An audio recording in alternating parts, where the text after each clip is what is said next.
অনেকদিন পর হোমিও দর্পণে এক হয়েছি। আহ, আজকে হোমিও দর্পণের পক্ষ থেকে সকলকে স্বাগত জানাই। প্রথমেই হোমিও দর্পণের পক্ষ থেকে 957তম ক্লাস। আজ মঙ্গলবার 6/1/2026। একটু ভুল হয়েছে এডিট করাতে মেসেজে। আজকে আমাদের আলোচনার বিষয় হচ্ছে রেপার্টারি। রেপার্টারির 58তম পর্ব। কেন্টের বই থেকে পড়ানো হচ্ছে, কেন্টের রেপার্টারি থেকে আলোচনা হবে মাইন্ড চ্যাপ্টার। আর দ্বিতীয় পর্বে রুব্রিক হান্টিং থাকবে, যেটা কেশি দাস স্যারের বই থেকে আলোচনা করা হবে। আলোচনা করবেন আমাদের শ্রদ্ধেয় স্যার ডাক্তার অমরনাথ চক্রবর্তী। আলোচনা চলাকালীন কেউ আনমিউট হয়ে যাবেন না, কেউ ভিডিও ওপেন করবেন না, এটা খেয়াল রাখবেন সকলে। আমি স্যারকে অনুরোধ করছি আজকের আলোচনা শুরু করার জন্য। ধন্যবাদ। উপস্থিত সকল চিকিৎসক বৃন্দকে শীতের শুভেচ্ছা জানাই এবং অনেকদিন পর আমি ক্লাস শুরু করলাম।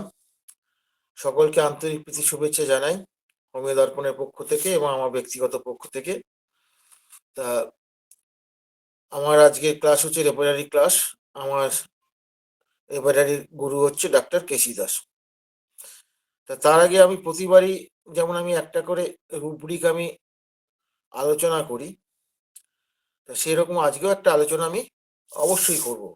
এই শীতে আপনাদের উপস্থিত হয়েছে আমি ভাবতেই পারছি না, প্রচন্ড ঠান্ডা। আজকে যে আলোচনাটা করব সেটা কনফিডেন্স ওয়ান অফ সেলফ, আত্মবিশ্বাসের অভাব। দেখুন, আত্মবিশ্বাসের যে অভাব, যে কথাটা এখানে আমাকে দেখতে হবে কি জিনিসটা। এটা অভাব একটা বোঝাচ্ছে, আত্মবিশ্বাস এখানে বিশ্বাসের একটা ব্যাপার আছে, নিজের উপর বিশ্বাস। সোজা বাংলা কথা, নিজের উপর বিশ্বাসের অভাব। এটা কি করে বুঝবো? এটা কি পেশেন্ট কি চট করে বলে? না। আপনারা দেখবেন অনেক বাচ্চার ক্ষেত্রে তার মা বলছে এমনি ওর বুদ্ধি আছে, কিন্তু কথা হচ্ছে যে ওই পরীক্ষায় গিয়ে সব গন্ডগোল করে ফেলে। পরীক্ষায় গিয়ে কিছু সব গন্ডগোল করে ফেলে, পরীক্ষায় গিয়ে আর করতে পারে না। এবং ওদেরকে বুঝিয়েও আমি কিছু করতে পারছি না। এবার তাকে যখন জিজ্ঞেস করা হচ্ছে কি জানি কেমন হয়, আমি কি জানি, আমার ভয় লেগে যায়। এবার জিজ্ঞেস করতে করতে কি পাওয়া যাচ্ছে না, আমার ভয় করে, আমি পারবো তো, আমি পারবো তো। এবার দেখুন, আপনারা তো লাইকোপোডিয়াম সাইলেসিয়া এগুলো পড়েছেন, তা সেখানেও দেখবেন ওখানে একটা এরকম এরকম কনফিডেন্স আছে। তাদের কনফিডেন্সটা প্রথমে প্রাথমিকভাবে স্টেজে উঠলে বা কার সঙ্গে নতুন কার সঙ্গে কথা বলতে গেলে প্রথমটা, তারপর সে তার কনফিডেন্সের অভাব হয় না, সে তখন ফাটিয়ে দেবে একদম। তাহলে এই যে আত্মবিশ্বাসের অভাব, এইটা আমাদের বিচার করে দেখতে হবে যে অন্য কোনো কারণ আছে কিনা, বিশেষ করে বাচ্চাদের ক্ষেত্রে বা যারা সব ওই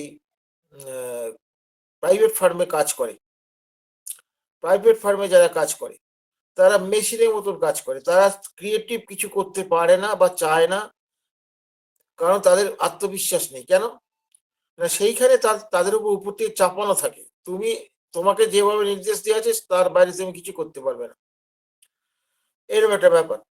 আমি একটা উদাহরণ দিয়ে বলছি। আমার ওই চোখে ছানি অপারেশনের পর আমি দেখতে পাচ্ছিলাম না, তা আমি গিয়ে সরাসরি ডাক্তারবাবুর সঙ্গে আমি করেছি, বললাম যে ব্যাপারটা দেখুন কেন হচ্ছে না।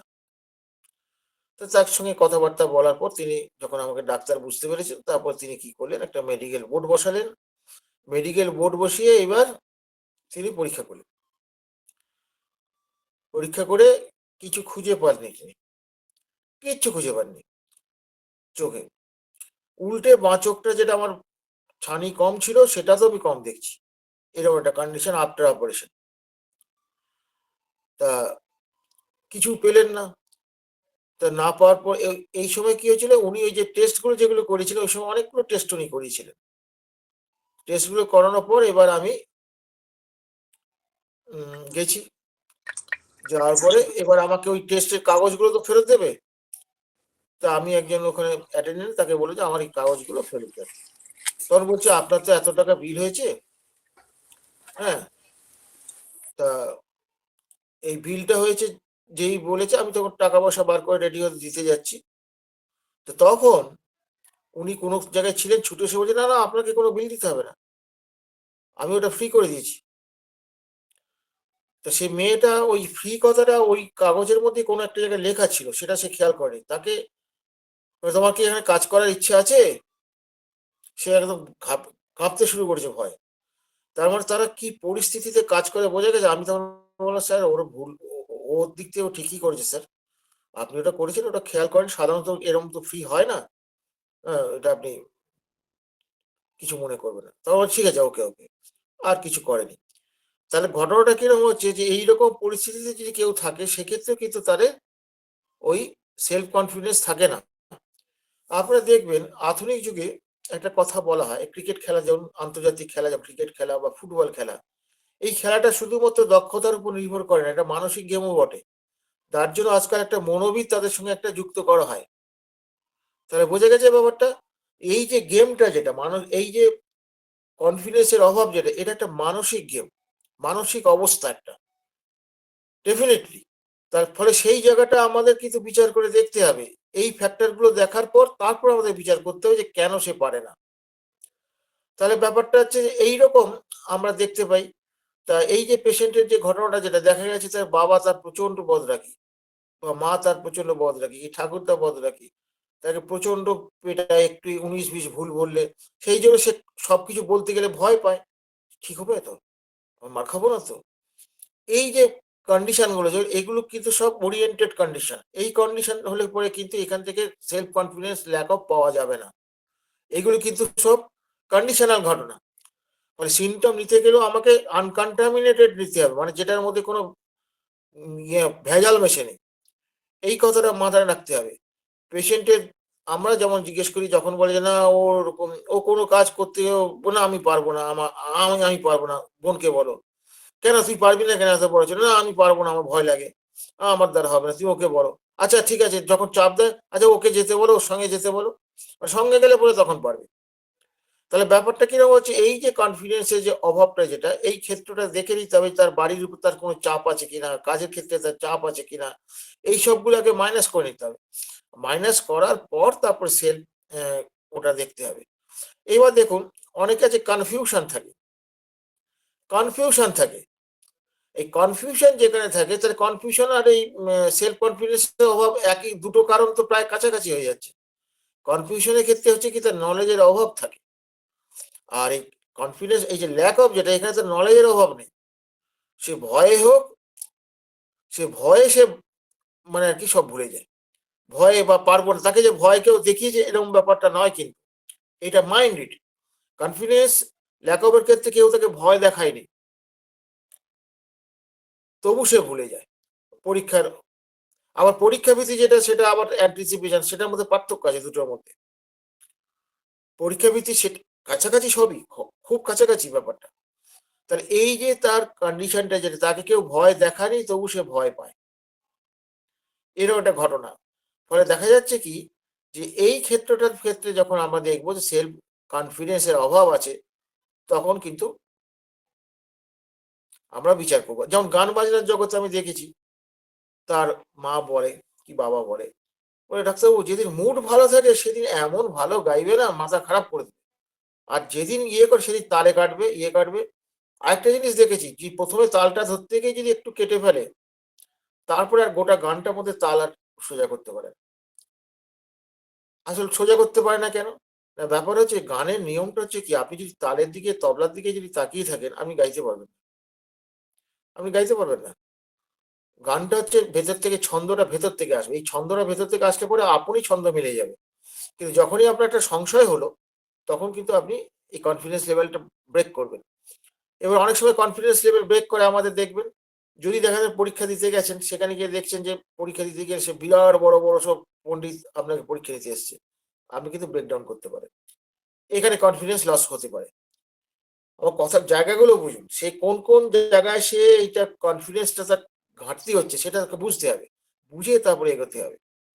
তার ফলে ব্যাপার হচ্ছে, কনফিডেন্স লসের ক্ষেত্রে আমাদের মূল ব্যাপারটা দেখতে হবে, সে যে কাজটা সে সক্ষম, সক্ষম, কিন্তু সে ভয়ে বা ভীতিতে বা আমি পারবো না বা আমার দ্বারা হবে না এইরকম একটা আশঙ্কায় কিন্তু সে কিন্তু এটা করতে পারে না এবং আলটিমেটলি সে ফেলিওরই হয়। কিন্তু তার যোগ্যতা আছে, তার যোগ্যতা আছে, এই কথাটা মাথায় যোগ্যতা আছে কিন্তু তবু সে পারে না। ওই এটাকে চলতি কথা আমরা নার্ভাসনেস বলি, আপনাদের নার্ভাসনেস ব্যাপারটা একটু আলাদা, একটু পার্থক্য আছে। নার্ভাসনেস মানে সহজেই সে ভীত হয়ে পড়ে, আবার পরে আবার আস্তে আস্তে ঠিক হয়ে যায়। এই নার্ভাসনেসের সঙ্গে একটু পার্থক্য আছে এখানে। এখানে এই পার্থক্যটা হচ্ছে সে সক্ষম কিন্তু সে পারে না। কোনো একটা দায়িত্ব সে নিতে চায় না। দায়িত্ব নিতে সে ভয় পায়। সে সবসময় ভাবে আমি যদি ভুল করে ফেলি তাহলে কি হবে? সে জানে কিন্তু সে যদি ভাবে যে ভুল করে ফেলি তার মানে তার কাজের উপর তার নিশ্চিত কোনো ইয়ে নেই, মানে নিশ্চয়তা নেই। সে নিজের উপর নিশ্চয়তা নেই যে আমি কাজটা করতে পারবো কি পারবো না, বা নিজের কাজের উপর তার বিশ্বাস এই জিনিসটা তার নেই। এবং এই বিশ্বাসের অভাবের জন্য তার প্রত্যেকটা কাজে কিন্তু গন্ডগোল হয়, তাকে ঠেলে কাজ করাতে হয়, সে নিজে করতে চায় না। তাহলে এই যে ক্ষেত্রটা যেটা বাচ্চাদের ক্ষেত্রে যখন আপনারা পাবেন, সেই ক্ষেত্রটা কিন্তু ওই মাইনাস গুলো করে নেবেন। মাইনাস বলতে ওই যে বাচ্চা যদি হয় তার বাড়িতে শাসন কেমন, তার আর্থিক অবস্থাটা কেমন, তার উপর চাপটা কেমন পড়ে, এইটা দেখতে হবে। স্কুলটা কেমন স্কুলে ভর্তি হয়েছে, বাংলা স্কুলে ভর্তি হলে চাপ একরকম, ইংলিশ মিডিয়ামে একরকম চাপ, আবার ইংলিশ মিডিয়ামের মধ্যে টপ গ্রেড হলে সে চাপ আরো মারাত্মক। কারণ আমি বিভিন্ন পেশেন্ট দেখছি তো, আমি এমন পেশেন্ট দেখেছি যে 96% নাম্বার পেয়েছে, তারপর সে ডিপ্রেসড হয়ে গেছে। ডিপ্রেসড হয়ে গিয়ে তার বিভিন্ন রকম সমস্যা তৈরি হয়ে গেছে। আমার কাছে যখন এসে তার চুল পড়ে যাচ্ছে, খাওয়া দাওয়া ইয়ে হচ্ছে না, ইত্যাদি ইত্যাদি। তার ওই 96% তার স্কোর আশা করেছিল 98% হবে, হয়নি। তার ফলে ব্যাপারটা হচ্ছে এই যে আশাটা ভঙ্গ হলো, তখন আমাকে ভাবতে হচ্ছে যে এই যে সামান্য 2% কমে গেল বলে সে এই যে হতাশ বা ডিপ্রেশনে চলে গেল, যেটা এইখানে এইখানে তার ঘটনাটা কি হয়েছে? এখানে কি সে তার কনফিডেন্সের অভাব ছিল? না, তার কনফিডেন্সটা কিন্তু ওভার কনফিডেন্স ছিল যে আমি পাবো, কিন্তু কোনো কারণে কমে গেছে। সেটা হতেই পারে পরীক্ষার, এইটাকে সে লজিক্যালি নিজেকে ট্রিট করতে পারে, তার জন্য সে ডিপ্রেসড হয়ে গেছে। তাহলে দেখা যাচ্ছে কি যে এই যে পেশেন্টটা যেটা, এটা যখন আমি চিকিৎসা করতে যাচ্ছি, এই ক্ষেত্রে কিন্তু আমার কনফিডেন্স লস অফ ধরা যাবে না, এটা মাথায় রাখতে হবে। এখানে কন্ডিশনটা দেখতে হবে কোন কন্ডিশনে সে ডেভেলপ ইয়ে করছে, তাকে বোঝানোর পর, তাকে ওষুধপত্র দেওয়ার পর সে কিন্তু নর্মাল লাইফ লিড করছে। এখন এটা মনে হচ্ছে 12 ক্লাস ফাইনাল দেবে মনে হচ্ছে, হ্যাঁ এটা ফাইনালেই চলছে খুব সম্ভবত, 12 ক্লাস ফাইনালেই চলছে খুব সম্ভবত। আমার সঙ্গে 3-4 দিন আগে ওষুধ নিয়ে গেছে। তা এই পেশেন্টটার এইরকম বাচ্চাদের ক্ষেত্রে আপনি অনেক কিছু পাবেন, এরকম বাচ্চাদের ক্ষেত্রে এরকম অনেক পাবেন। এবার অনেক ছেলে আছে দেখুন, সে ভালো ভালো রেজাল্ট করলো না, খারাপ রেজাল্ট করলো, তা নিয়ে তার কোনো মাথা ব্যথা নেই, সে খেলে বেড়াচ্ছে, ঘুরে বেড়াচ্ছে, এরকম ছেলেও তো আছে। মানে বাচ্চাদের ক্ষেত্রে কিন্তু এই জায়গাগুলো একটু দেখতে হবে যে তার স্কুলের পরিবেশটা কেমন, তার বাড়ির চাপটা কেমন, সেই চাপের এগেনস্টে তার মানসিক প্রক্রিয়াটা কি ধরনের, এইটা একটা বুঝতে হবে। মানসিক অবস্থাটা বুঝে তারপরে তাকে জাজমেন্ট করতে হবে যে এটা এটা ল্যাক অফ কনফিডেন্স কিনা। কারণ ডালনেস হতে পারে, তো ডালনেসের জন্য সে পারে না সেটা তো হতে পারে ডালনেস, কিন্তু আমি বারবার বলছি যে কনফিডেন্স ল্যাক অফের ক্ষেত্রে সে কিন্তু সক্ষম, সে পারে। আমি খেলোয়াড়দের উদাহরণ দিয়ে আমি একটু আগে বললাম, আমি খেলোয়াড়দের দেখবেন একজন মনোবিদ আজকাল প্রত্যেকটা বড় বড় খেলে মনোবিদ, বলেই তো ব্যাটে বলে খেলে না, পায়ে বলে খেলে না, খেলে মন। এই যে মনোবিদ যদি ভালো পড়ে তাহলে সেই ছেলেগুলো উজ্জীবিত হয়ে কিন্তু সে দারুণ খেলে। এই এই যে ব্যাপারটা যেটা, এইটা প্রত্যেকটা ক্ষেত্রে ঠিক তাই। তার এই মনোবলটা বাড়াবার লোক সে পায় না, বা মনোবল হারানোর মতো পরিস্থিতির মধ্যে সে যদি পড়ে যায়, তাহলে কিন্তু তার এরকম ল্যাক অফ কনফিডেন্সটা আসবে। এবং যেহেতু তার এখানে একটা ভয় আছে, ভয় একটা আছেই, সেহেতু এটা মোর অললেস কিন্তু শরিক ইন নেচার, এইটা আমাদের মাথায় রাখতে হবে। আপাতত এইটুকু বললাম। এটা বলার পর এইটার উপরে যদি পার্থ যদি থাকে তাহলে পার্থকে আমি অনুরোধ করবো যে এটার উপরে তুই কিছু যে যোগ বিয়োগ করতে পারিস কর।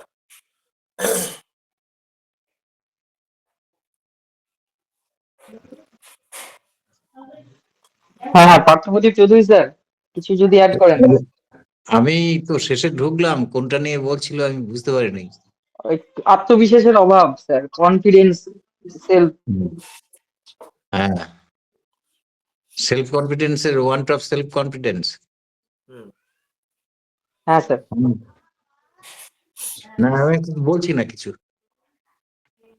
এগিয়ে যাও। হ্যাঁ আরো আচ্ছা সিনিয়র স্যার, কেউ সিনিয়র থাকলে কেউ রঘুনাথ দেখো, আরো সিনিয়র আছে রঘুনাথ ঘোষ স্যার আছেন। আছে। রঘুনাথ ঘোষ স্যার, আপনি যদি কিছু অ্যাড করেন স্যার। একজন স্টার আপনার ভিডিওটা ওপেন হয়ে আছে, ভিডিওটা বন্ধ করুন। ল্যাক অফ কনফিডেন্স না, রুব্রিকটা হচ্ছে confidence of, confidence confidence want of, want of, wants of. Want of ওই সেলফ। একই, কনফিডেন্স একই ওয়ান্ট বাবা, অফ সেলফ। একই কথা বাবা, ঘুরিয়ে ফিরিয়ে সব।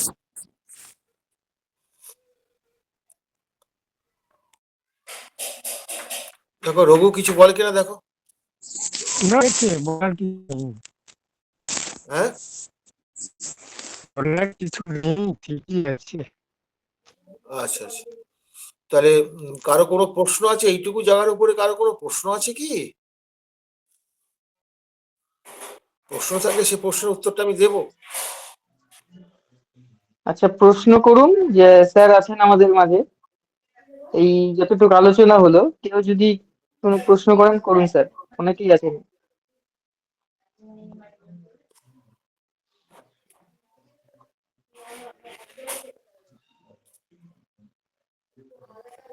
কারো কোনো প্রশ্ন নেই?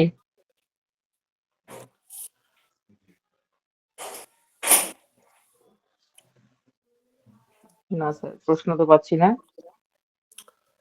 তাহলে আরেকবার দেখিয়ে দিয়ে আবার পরবর্তী পর্বে চলে যাচ্ছি। ঠিক আছে আমরা স্যার। এবার পরবর্তী পর্বে চলে যাব। ডাক্তার কেশি দাসের লেখা বই থেকে আমরা আলোচনা করব রুব্রিক হান্টিং। স্যার আমরা সামনে বসে শিখেছি দীর্ঘদিন তার কাছে, তিনি আমাদের কলেজের শিক্ষকও ছিলেন।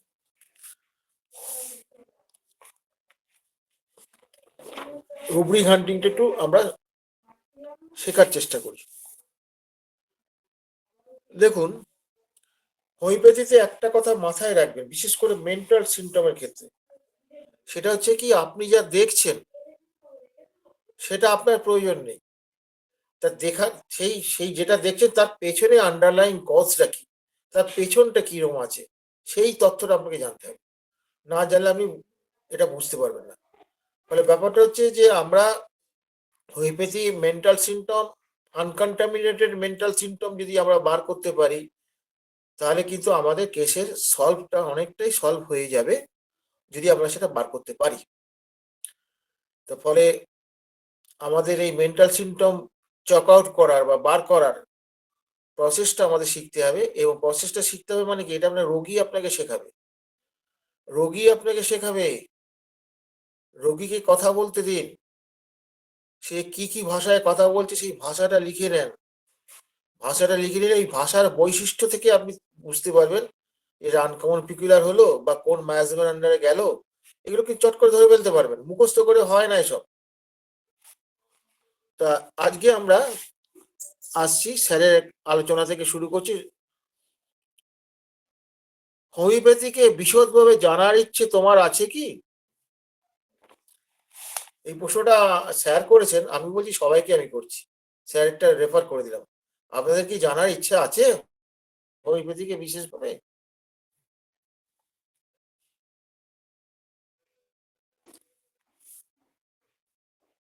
এটা কিন্তু রুব্রিক হবে।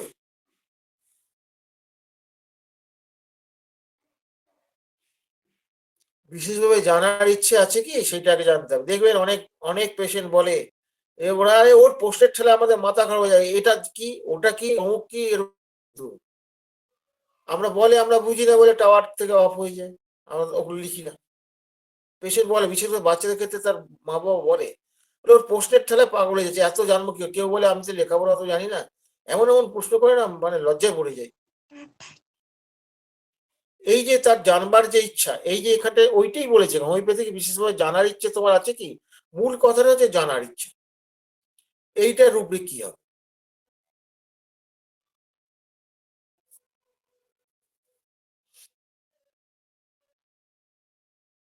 যে কেউ বলতে পারে।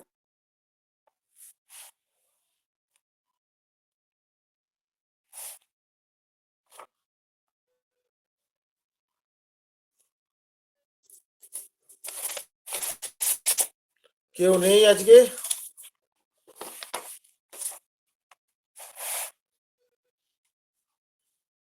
এনিওয়ান? জানবার ইচ্ছা? ইংরেজিটা জানতে হবে, ইংরেজিটা না জানলে এটা ধরতে পারবে না।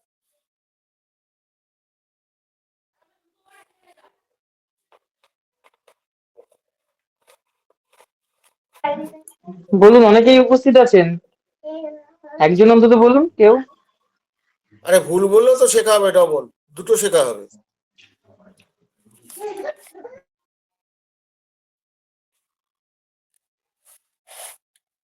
এখানে আবার ল্যাক অফ কনফিডেন্স যেন না হয়ে যায়। ঠিক বলবো তো না ভুল বলবো? তাহলে তার বলা হবে না।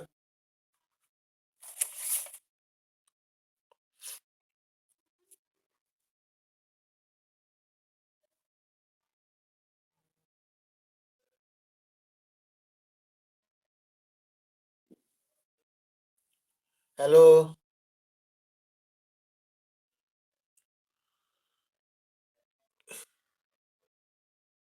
আর কেউ বলবেন?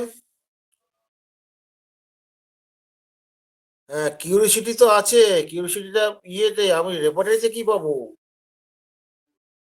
রেপার্টারিতে এই ভাষাটা কি হবে? কিউরিসিটি তো অবশ্যই। সুদীপ্ত পাল, বলুন আপনি, উত্তর দিন আপনি। কিউরিসিটি তো স্যার অবশ্যই। ল্যাক অফ রেপার্টারি নলেজ, ভাষাটা কি বলে? হ্যাঁ, lack of knowledge. Lack of knowledge হবে কেন? সে জানতে চাইছে তো, জানতে চাওয়াটা তো সবাই জানতে চায়। আমিও জানতে চাই, বুড়ো বয়সেও জানতে চাই। ল্যাক অফ নলেজ তো থাকেই সবার। ওটা কমন, জানতে চাওয়ার ইচ্ছার পেছনে থাকে তার ল্যাক অফ নলেজ থাকে। এটা তো নতুন কিছু না, এটা তো কমন জিনিস না আনকমন জিনিস। আমরা পড়াশোনা করি কেন? জানার জন্য করি। তার ল্যাক অফ নলেজ তো থাকছেই আমাদের। ওটা তো সবারই কমন, ওটা আনকমন হচ্ছে না। পরিষ্কার হয়েছে কথাটা? হ্যাঁ হ্যাঁ হ্যাঁ। আমরা কিন্তু রেপার্টারিটা করি কিন্তু মূলত কেন্টের বই থেকে। অন্য জায়গা থেকে আমরা যাই না চট করে। কেন্টের উপর যে আস্থা আছে সে আস্থা আমরা অন্য কারো উপর নেই।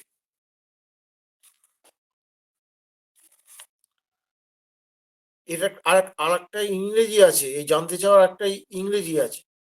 সেটা জানতে পারলে কোনো অসুবিধা নেই। কেউ পারবেন?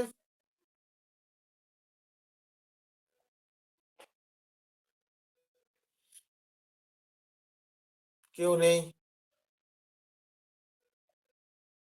তাহলে কি বলে দেবো?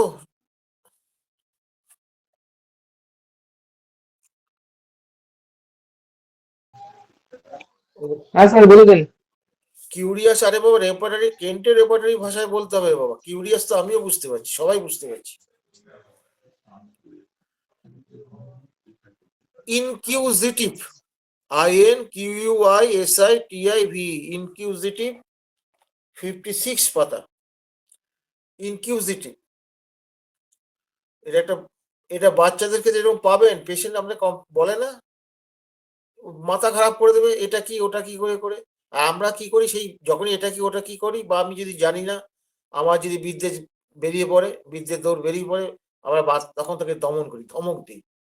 এই ধমকগুলো কিন্তু মারাত্মক ক্ষতিকারক বাচ্চাদের মেন্টাল গ্রোথের ক্ষেত্রে। আমি তো খুব বকাবকি করি আমি, বাবা মা এরকম দেখলে পরে। আপনি যদি এরকম করেন তাহলে আমার কাছে আনবেন না। আমি তো এই ভয়টা পাই না যে আমার কাছে না আসলে আমার চলবে না, সেটা তো আমি ভাবি না। আমি পরিষ্কার বলে দিয়ে আসবেন না আমার কাছে, যদি আপনি আমার কথা না শুনে চলতে পারেন। এরকম করলে বাচ্চা সারবে না, এটা তো মেনটেনিং কজ হয়ে যাবে। হলো, এরপরে কি আছে? লেখাপড়ায় অনীহা থাকলে লক্ষ্যে পৌঁছানো যায় না। অনীহাটা অনেক ভালো বাংলা। সোজা কথা, লেখাপড়ার ইচ্ছে যদি না থাকে তাহলে ভালো জায়গায় পৌঁছতে পারা যায় না। যারা ভালো জায়গায় পৌঁছয় যারা, হ্যাঁ, তাদের তো ভালো রেজাল্ট করতে হয়। তো সেটাই বলছি, লেখাপড়ায় অনীহা থাকলে লক্ষ্যে পৌঁছানো যায় না। তাহলে এটা কি হবে? এটা তো খুব সহজ হবে, এটা খুব সহজ। লেখাপড়ায় অনীহা থাকলে, মূল কথাটা হচ্ছে লেখাপড়ায় অনীহা। এটা কোথায় পাবো?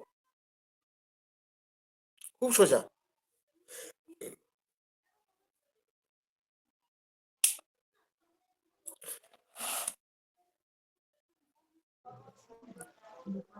অনেকে আছেন, চেষ্টা করুন অন্তত। হ্যাঁ, এবারে এটা খুলুন একটু। লেখাপড়া যখন বলছে এই রুব্রিকটা তো পাওয়া উচিত সাধারণ ইংরেজিতে।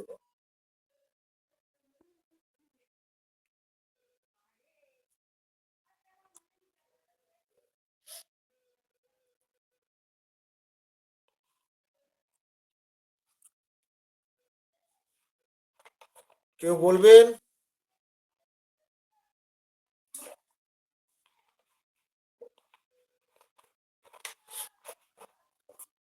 মূল বিষয়টা হচ্ছে লেখাপড়া অনিয়া। লেখাপড়ার ইংরেজি কি? যে লেখাপড়া করি তার ইংরেজিটা কি?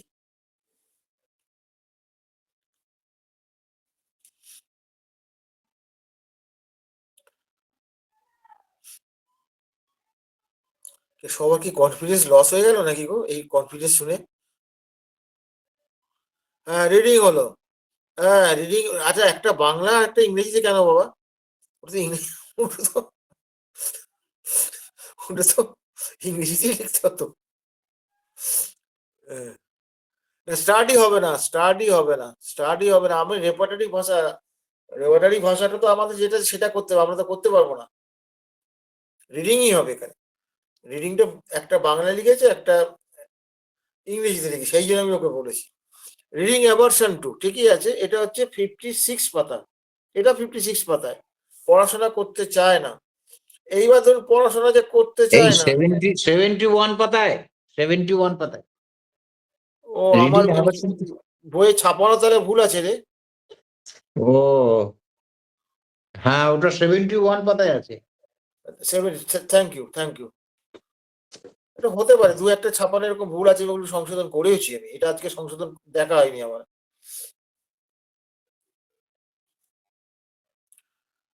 হ্যাঁ, এবার বলুন, এই যে লেখাপড়ার অনীহা যেটা অ্যাভারশন টু আছে, এখানে একটা জিনিস জানতে হবে বাচ্চাদের।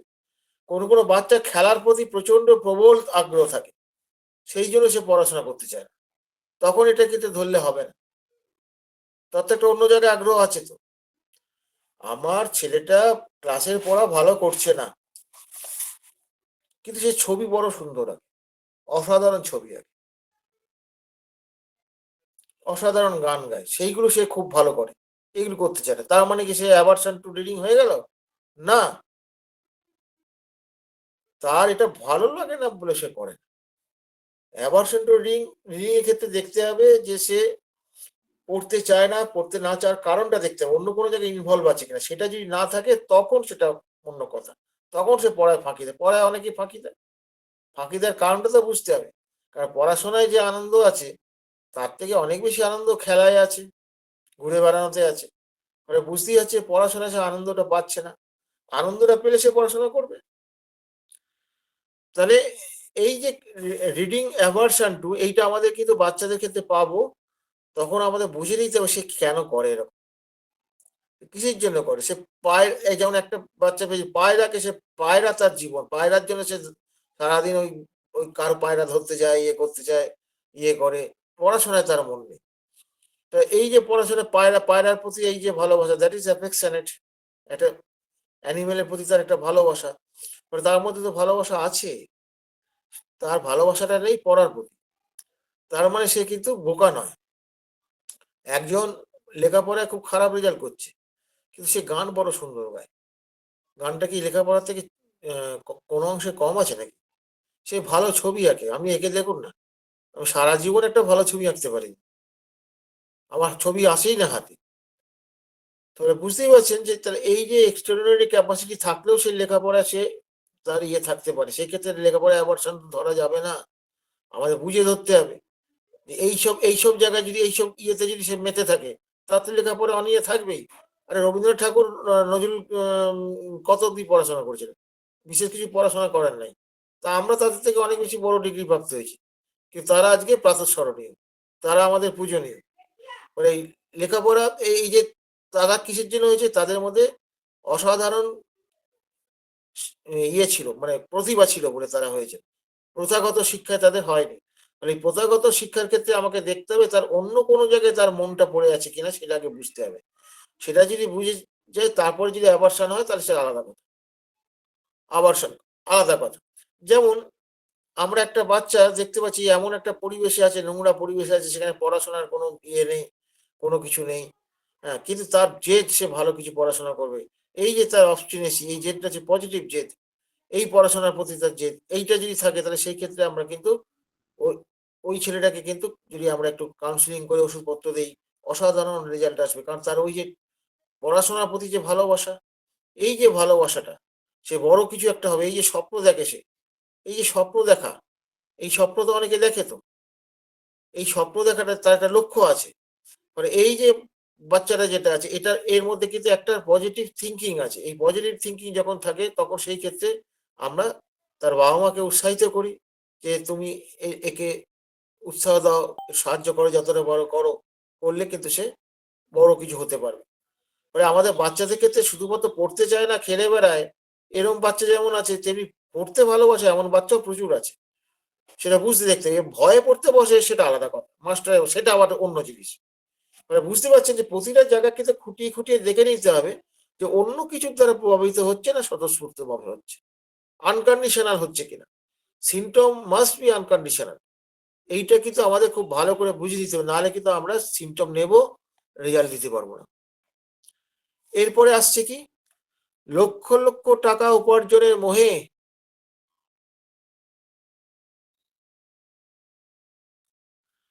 লক্ষ লক্ষ টাকা উপার্জনের মোহে নিজের স্বাস্থ্য নষ্ট করে লাভ কি? দারুণ কথা। লক্ষ লক্ষ টাকা উপার্জনের মোহে নিজের স্বাস্থ্য নষ্ট করে লাভ কি?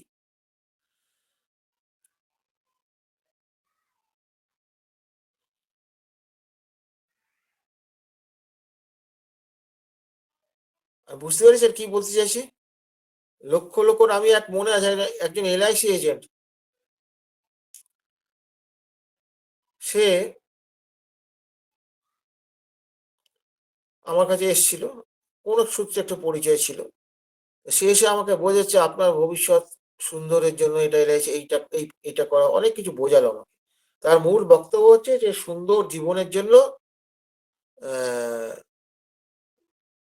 এলআইসি যদি এইভাবে করেন সুন্দর জীবনে একটা ভবিষ্যৎ আছে, সেইটা আপনাকে আমি বললাম, দেখুন ডাক্তার মানুষ যেটা ভালো বুঝেন করবেন আপনি।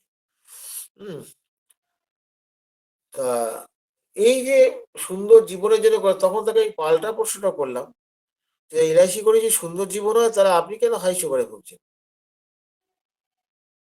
ব্যাস, মুখটা চুপসে গেল। প্র্যাকটিক্যালি সে তো ফেলিওর। কারণ ব্যাপার হচ্ছে যে বেশিরভাগ ক্ষেত্রেই তার লাইফস্টাইলের গন্ডগোলের জন্য এই ধরনের মেগা ডিজিজ গুলো আসে। এবং সে একটা সময় প্রচুর পরিশ্রম করে আমার কাছে যখন আসে তখন 3-3.5 লাখ টাকা সে ইনকাম করে পার মান্থের হিসাবে ধরতে গেলে। বিশাল বড় সে ইয়ে, তার নিজের অফিস আছে, তার অনেক এজেন্ট আছে, অনেক ছেলে তার আন্ডারে খাটে। তাহলে বোঝা গেছে যে সফলতা মানে আমাকে বিচার করে দেখতে এই সফলতা কোন ধরনের সফলতা। তার ফলে সে এরকম করেছে কেন? তার তো এত টাকার তো মানুষের প্রয়োজন হয় না। তাই এই লক্ষ লক্ষ উপার্জনে নিজের স্বাস্থ্যটা নষ্ট করেছে। এই যে নিজের টাকার প্রতি তার মোহ বেশি, নিজের স্বাস্থ্যের প্রতি নয়। এইটা কি হবে? এই টাকার প্রতি মোহ যেটা, এইটা এইটা কোন রুব্রিকের আন্ডারে আসবে? একটা না দুটো আছে এখানে। একটা মানুষের বেঁচে থাকার জন্য তো প্রতি মাসে 2-3 লাখ টাকা লাগে না।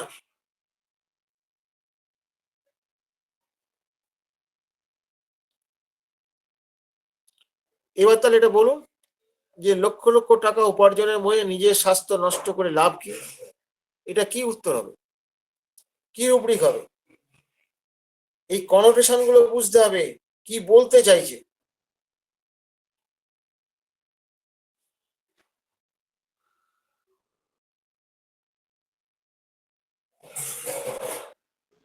আজকে সবাই বলুন, শীতে অনেক জমে, অনেকেই আছেন উপস্থিত, বলুন কেউ।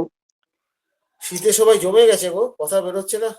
টাকা খরচ করতে চাইছে না, কথাও খরচ করতে চাইছে না স্যার। হুম, কি হবে এটা? আমি আমার কথার মধ্যে আমি ইঙ্গিত দিয়ে দিয়েছি।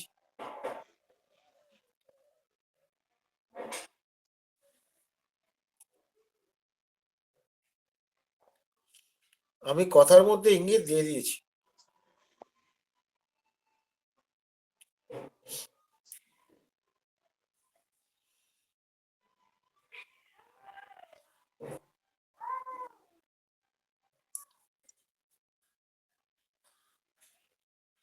আচ্ছা, কেউ বলবে না নাকি? না, সে তো দেখছি তাই, কেউ তো বলছে না। আচ্ছা, আমি কি বোঝাতে পারছি না নাকি কে জানে। আমি তো আপনার চেষ্টা করছি সহজভাবে বলার। না স্যার, ওই রেপার্টরি ভাষাগুলো খুব, মানে সেটাকে ভেঙে বোঝাচ্ছেন, তো ভাষাগুলো খুব টাফ, তো হয়তো সেটা হতে পারে। ভাষাগুলো টাফ নয় রে বাবা, তুমি রুগীকে কথা বলতে দাও, ভাষাগুলো তুমি লেখো, ঠিক যে ভাষায় বলছে তুমি দেখবে। দীপেনও তো বলে দিল কিছুটা। হ্যাঁ, দীপেনও তো ক্লু দিয়ে দিল। এই তো একজন দিয়েছে, অ্যাভারিস একজন দিয়েছে, হ্যাঁ অ্যাভারিস হবে। আরেকটা হবে, আমি আরেকটা কথা বলেছি, একটা মানুষের বেঁচে থাকার জন্য কত, হ্যাঁ ডিজায়ার মোর দ্যান কি একটা দিয়েছে, কে দিল আমি দেখতে পাইনি, স্যার একজন দিলাম দিয়েছে। স্যার। ও ওটা তুমি দিয়েছো। হুম। তার যতটা প্রয়োজন তার থেকে বেশি সে চাইছে, যার জন্য সে দৌড়ে বেড়াচ্ছে। তার শুধু টাকার প্রতি নেশা, টাকার প্রতি নেশা, তার টাকা ছাড়া তার কোনো নেই, তার সংসারে কোনো কিছু তার ভালো লাগে না টাকা ছাড়া। তো ফলে এই যে নেশাটা, যেটা এই নেশাটা যখন পেয়ে বসবে তখন কিন্তু তোমার স্বাস্থ্যও যাবে, তোমার স্বাভাবিক জীবনটা নষ্ট হয়ে যাবে। একটা বোঝা যাচ্ছে যে সব টাকা প্রয়োজনীয় জিনিস, অবশ্যই প্রয়োজনীয়, কিন্তু মানুষের থেকে বড় নয়। পরিবার, পরিবারের স্নেহ ভালোবাসা, বন্ধন, এইগুলো যদি গন্ডগোল হয়ে যায় টাকার জন্য, তার লাইফটাই বরবাদ হয়ে যাবে। আর এই এলআইসি থেকে টার্গেট থাকে, তো এই বছরে এই টার্গেট করে এই পুরস্কার পাবো, এই করবো, এরকম টার্গেট থাকে, ফলে টেনশন সে নিজেই ক্রিয়েট করে, ফলে যাবে কোথায় সে? টেনশন ক্রিয়েট করলে পরে তো সে হতাশা এমনি আসবে, আবার এগোবে, ফলে এতে তো রোগ হবেই। তাহলে এটা একটা গেল, ডিজায়ার আর মোর স্যার দ্যান সি। হ্যাঁ, একটা কথা বলি, এই যে এখানে প্রশ্ন করেছে লক্ষ লক্ষ টাকা উপার্জনের মোহে নিজের স্বাস্থ্য নষ্ট করে লাভ কি, এটা তো যদি দেখা যায় দৃষ্টিভঙ্গিতে, এটা তো উনি ঠিক কথা বলছেন, মানে একজন, আমি বেশি চাই না, এতেই আমি সম্পূর্ণ আছি, এইভাবে যদি লজিক্যালি ভাবে, তাহলে তো কথাটা ঠিকও বলছে। আমি তোমার কথাটা ঠিক বুঝতে পারলাম না। এটা স্যার একটা প্রশ্ন তুলে দিয়েছে যে তুমি যে তোমরা যে এরকম করছো, নিজের স্বাস্থ্যকে নষ্ট করছো, এটা কি করা উচিত, এই অর্থে বলেছে। আচ্ছা আচ্ছা, আমি এটা জিজ্ঞাসা প্রশ্নটা খুব চিহ্নটা দেখিনি। কায়দা করে প্রশ্নটা করেছেন স্যার। স্যার এরকম আমাদের বলতেন তো, আমরা তো সামনে বসে রুগী দেখেছি না। আচ্ছা, তোমার তো অনেক আছে, ঘুমের মধ্যে গোপন কথাগুলি বলে, বলে ফেলি।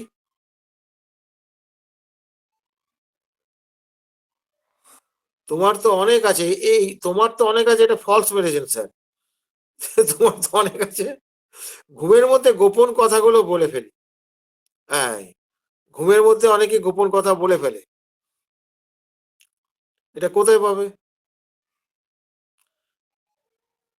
এটা কি স্লিপ চ্যাপ্টারতে পাবে, না অন্য জায়গায় পাবে? এইটা বলতে হবে, আগে বুঝতে হবে।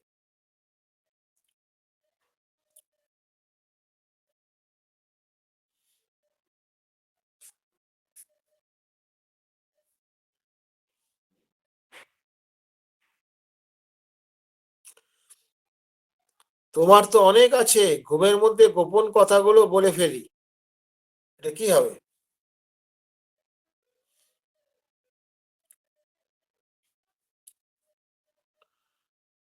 ঘুমের মধ্যে গোপন কথা বলে ফেলে অনেকে, এটা এটা মিথ্যে নয় কিন্তু। এটা মাঝে মাইন্ড মাঝে হবে। Talking sleep in. টকিং, বলুন কি বলছেন। এটা মাইন্ড হবে, মাইন্ড চ্যাপ্টারের টকিং হ্যাঁ, স্লিপ ইন। টকিং স্লিপিং মানে ওই আহ, ইয়ে ঘুমিয়ে ঘুমিয়ে কথা বলছি, সেটা তো বলা হয়নি এখানে। তোমার তো অনেক আছে, ঘুমের মধ্যে গোপন কথাগুলো বলে ফেলি, গোপন কথাটা হচ্ছে, এইটা হচ্ছে এর মূল লক্ষ্য, গোপন কথাটা থাকতে হবে রুব্রিকের মধ্যে।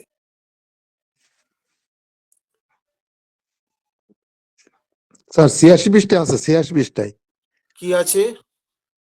Sir mind talking reveal secrets in sleep. হ্যাঁ, 86 পাতায় আছে।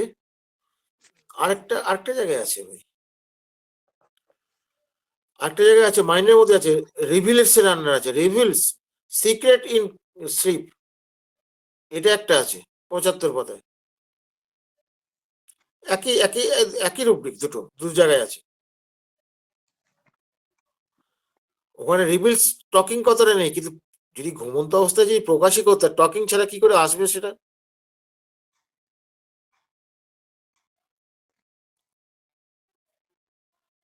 Thank you. এটা কে বললেন? Talking sleep in reveals secret in slip,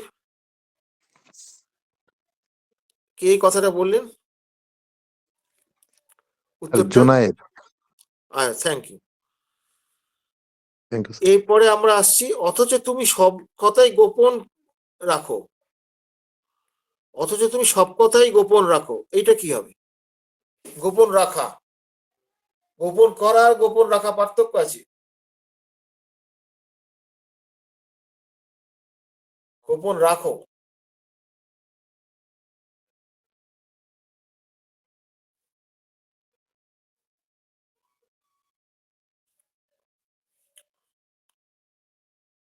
তুমি সব কথাই গোপন রাখো, এটা কি হবে?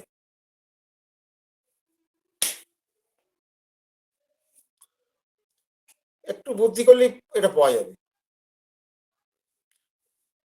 যে জুনায়েদ মনে হয় বলেছেন, আপনি একটু বুদ্ধি করুন, পেয়ে যাবেন। আমি শুধু এইটুকু হিন্টস দিলাম, আর বলবো না কিছু।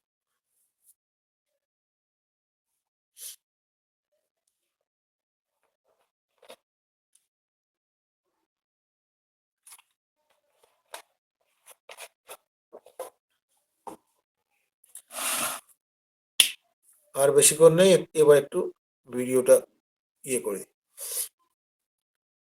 মনে করে দেখুন, হ্যাঁ সিক্রেটিভ, এটা কে বললো? দীপেন নাকি? হ্যাঁ স্যার। সিক্রেটিভ হবে। ওই যে আমি ওই জুনায়েদকে বললাম তো, আমি আগে তো উনি তো সিক্রেটস কথাটা বলেছেন, তো ওই যে টকিং স্লিপিং রিভিল সিক্রেট, একটু বুদ্ধি করলেই এটা সিক্রেটিভটা বেরিয়ে আসতো। আচ্ছা, শ্রদ্ধাহীন ব্যক্তিরা, আচ্ছা একটু একটু এই জায়গাটা একটু, মায়াজমের জায়গাগুলো একটু ধরা হয়নি। এই যে অ্যাভারিস, যেটা অ্যাভারিস কোন মায়াজমের আন্ডারে আসবে?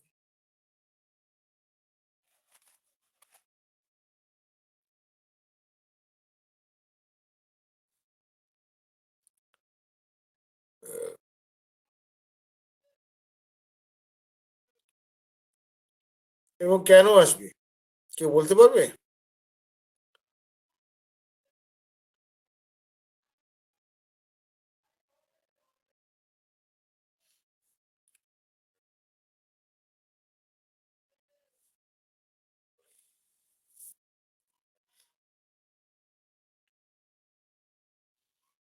এনিওয়ান?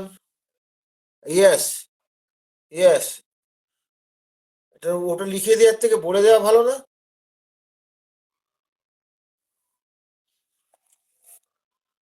সাইকোটিক মায়াজমের আন্ডারে আসবে। এরপরে কি আসছে? তোমার অনেকটা ঘুমের মধ্যে কথাগুলো বলে ফেলে, ঘুমের মধ্যে কথা বলা হয় যে গোপন কথাগুলো বলে ফেলে, এটা কোন মায়াজমের আন্ডারে আসবে?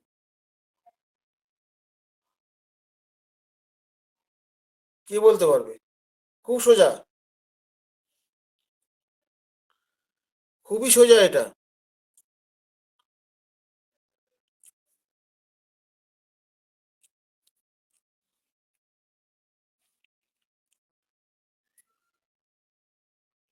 এটা খুবই সোজা, গোপন।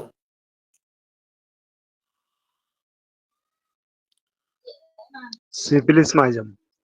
না না, সিপিলিস স্যার না, সাইকোসিস। সাইকোসিস হবে। সাইকোসিস স্যার, সাইকোসিস। গোপন।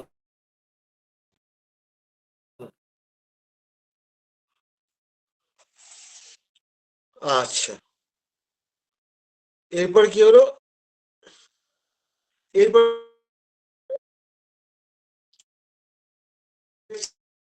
না, শ্রদ্ধাটা কাকে করে?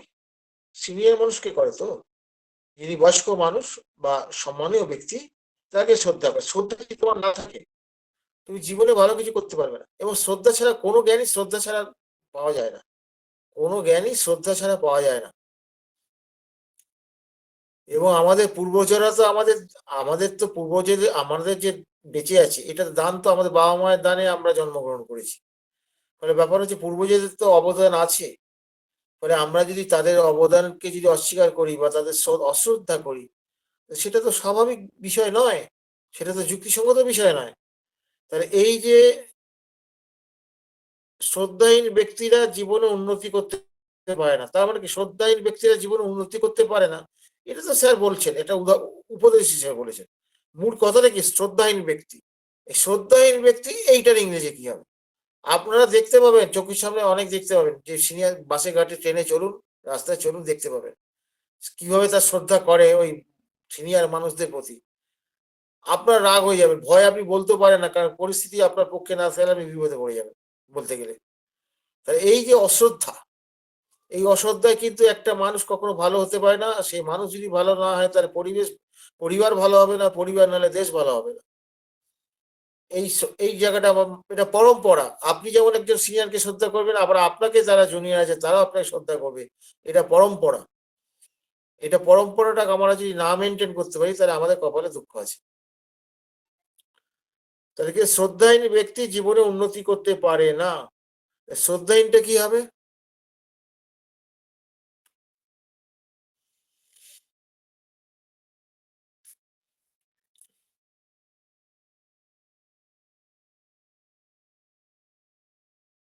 কেউ বলতে পারবেন? এটাও ল্যাগ দিয়ে একটা আছে, কিন্তু না জানলে ইংরেজিটা বলতে পারবেন না। না, এটা কোথায় আছে? এটা কোন কেন্টের রেফারিতে আছে এটা?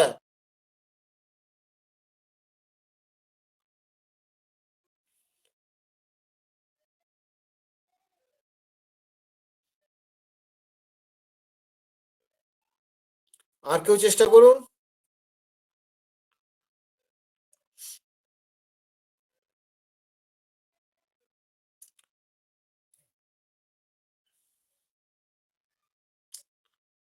শ্রদ্ধাহীন ব্যক্তিরা জীবনে উন্নতি করতে পারে না।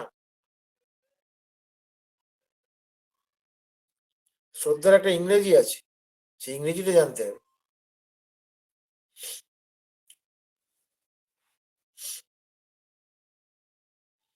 এনিওয়ান?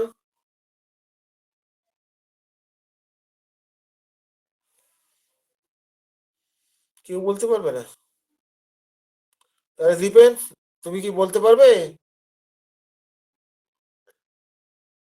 হ্যাঁ, reverence lack of mind, reverence lack of. আমার একবার মনে আছে, এর প্রসঙ্গে মনে পড়ো, এই শিক্ষাটা জীবনে ভুলবো না আমি। সেটা হচ্ছে কি, যে আমার তখন জ্বর এসছে, জ্বর জ্বর ভাব আসছে, গা হাত পা প্রচন্ড ব্যথা করছে। আমি স্যারের সামনে বেঞ্চিতে বসে আছি,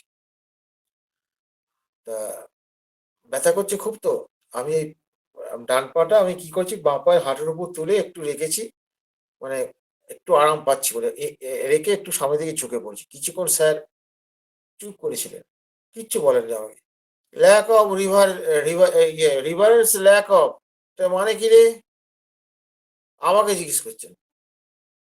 আমি, স্যার এটা মানে তো শ্রদ্ধার অভাব। বলে তখন স্যার বলছে শ্রদ্ধার অভাব। স্যার বুঝলাম না স্যার, এটা কেন জিজ্ঞেস করেন? বলে তুই কিভাবে বসে আছিস? এটা কি আমার সামনে এইভাবে বসাটা তো উচিত হয়েছে? আমি, স্যার আমার এরকম জ্বর জ্বর ভাব লাগছে, প্রচন্ড ব্যথা করছে, এটা তুলে বসছি, একটু আরাম লাগছে, ও অস্বস্তি হচ্ছে। ও ঠিক আছে, ওকে ওকে, ঠিক আছে, তাহলে তুলে বস। তাহলে এই যে রিভারেন্স ল্যাক অফ, এই যে শিখলাম স্যারের কাছ থেকে, যে একটা সিনিয়র লোকের সামনে পাটা তুলে বসা উচিত নয়। অনেকেই দেখবেন পাটা উপরে তুলে বসে, হুম, বা সিনিয়র লোকের কাছে পাটাকে বাড়িয়ে দেয়, মানে আরাম হচ্ছে বলে পাটাকে একটু খেলিয়ে মানে লম্বা করে দেয়, দিদি তার হয়তো ভালো লাগছে। সেটা যদি স্বাভাবিকভাবে যদি সেটা করে থাকে, সেটা কিন্তু মোটেই শোভনীয় নয়, সেটা তার শ্রদ্ধার অভাবকে ইয়ে করছে। সিনিয়র মানুষকে যত শ্রদ্ধা করব, আমরা তত কিন্তু উন্নতি করব। এটা মনে রাখবেন যে তারা হয়তো জ্ঞানে বড় না হতে পারে, অভিজ্ঞতায় তারা বড়। জ্ঞান অভিজ্ঞতা দুটোই একটা মানুষের জীবনে প্রয়োজন। মানে কাউকে অশ্রদ্ধা করাটা কোনো শিক্ষিত মানুষের কর্ম নয়। এবার আরেকটা করে আমি চলে যাচ্ছি, এটা মনে হচ্ছে বললে পরে পার্থের মনে পড়বে। এটা স্যারের খুব প্রিয় ইয়ে ছিলেন, আমরা খুব ভালোবাসতাম এই ইয়েটা। একটু ভালো করে খেয়াল করে দেখুন, এটা খুব মজার। পটল ডাঙার পটল বাবু পটল খেতে পটল তুলেছে, এর কি হবে?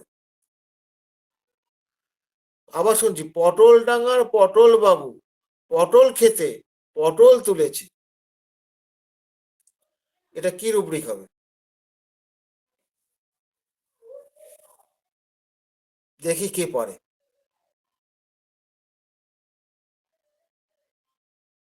এটা আমি দেখি কে পারে। এটা দীপের পারতে পারে, দীপের কাছে কোনো বই আছে মনে খুব সম্ভবত, কিন্তু পার্থ তুই চুপ থাক, কিছু বলবি না।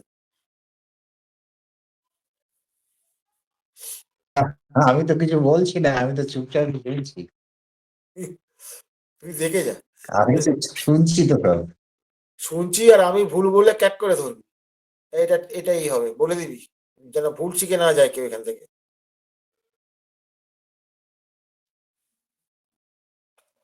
তো মনে পড়ছে না এটা স্যারের কথাটা, পটল ডাঙ্গা আর পটল বাবু, স্যার এটা খুব বলতেন মাঝে মাঝে, পটল বাবু পটল খেতে পটল তুলেছে।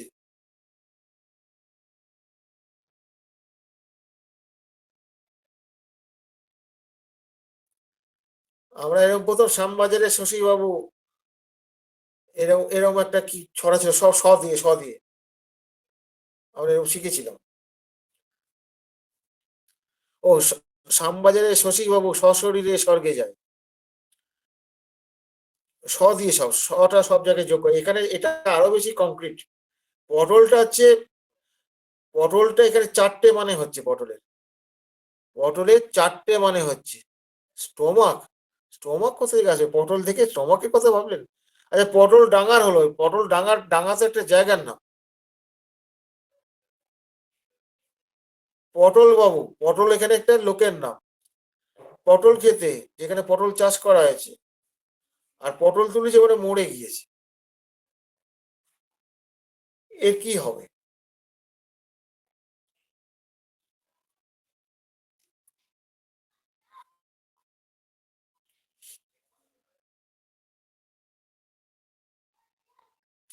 কে বলতে পারবেন?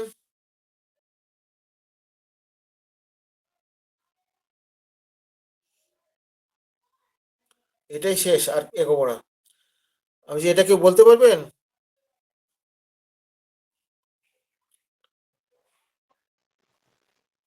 স্যার বলে দেন। এটা হচ্ছে এক ধরনের কৌতুক।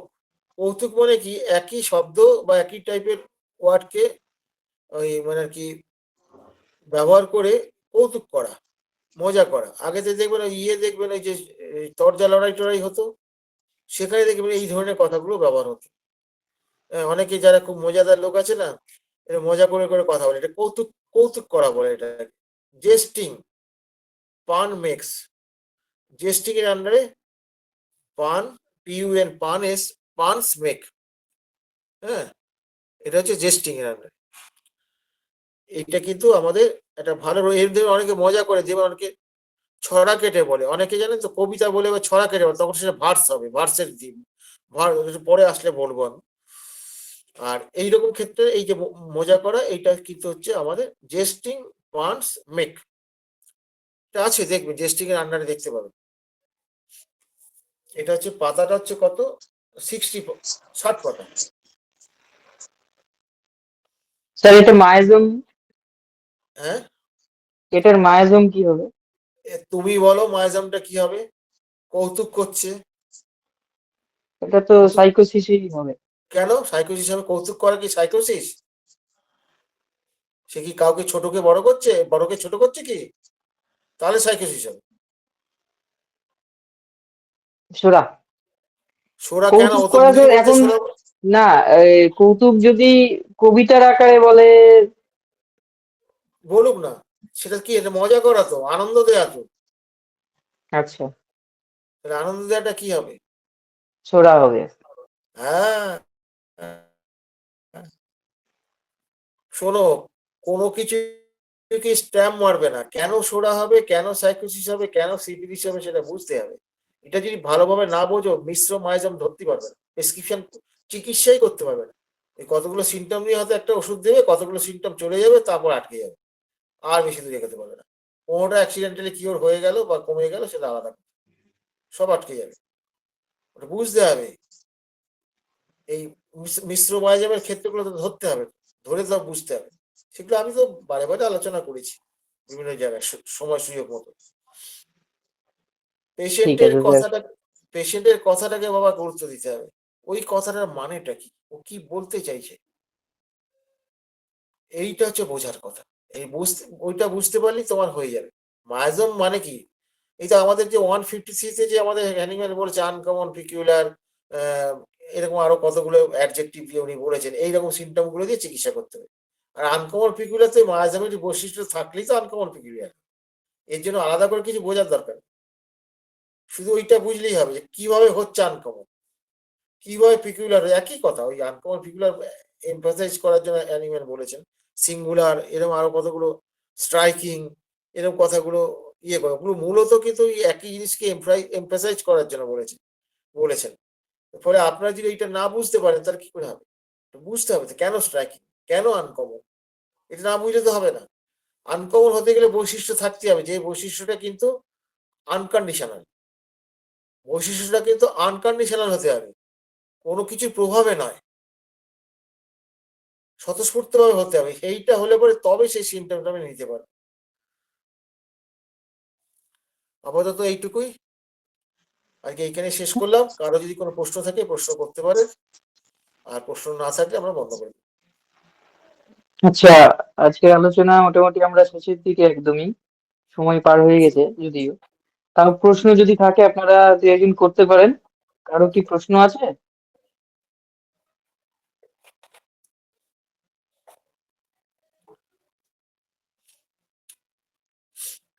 আচ্ছা, প্রশ্ন স্যার নেই। ও স্বপন এসেছিল দেখলাম, স্বপন ভুঁড়ে লেপ দেখাচ্ছে, স্বপন ভুঁড়ি। আচ্ছা স্যার, আপনার অনুমতি নিয়ে তাহলে আজকে আলোচনা শেষ করবো, হ্যাঁ স্যার হ্যাঁ, যদি আজকে শেষ অনুমতি করে দেন। দাও, আজকে শেষ করে দাও। সকলকে আচ্ছা, শুভরাত্রি জানিয়ে, সকলকে শুভরাত্রি সবাইকে জানিয়ে আজকের শুভরাত্রি আলোচনা শেষ করলাম। হুম, সবাইকে শুভরাত্রি জানিয়ে আমিও বিদায় নিচ্ছি। ভালো থাকুন, সুস্থ থাকুন এই ঠান্ডায়। আবার আমরা ভূমি দর্পণে এক হব, মেসেজে জানিয়ে দেবো আমরা। শুভরাত্রি।